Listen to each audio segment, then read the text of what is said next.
Chapter 5. The Peaceful Port. Work and let go.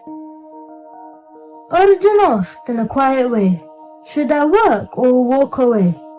Is it best to sit and rest, or should I try and do my best?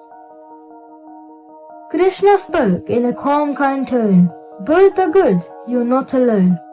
To live in peace or help and care, both can take you safely there.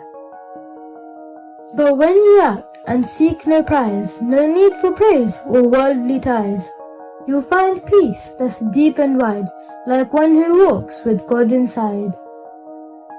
Work with love and a steady mind, leave all selfish goals behind. One who helps but stays apart, finds joy within the heart. The wise see all with equal eyes, a rich man, poor man, trees or skies. They know the soul shines just the same, in every heart, in every name. Freedom comes when we let go of angry thoughts and wanting more. Let go of anger and calm desire, then your soul will rise up higher.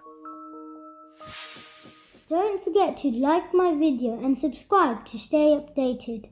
Krishna Stories!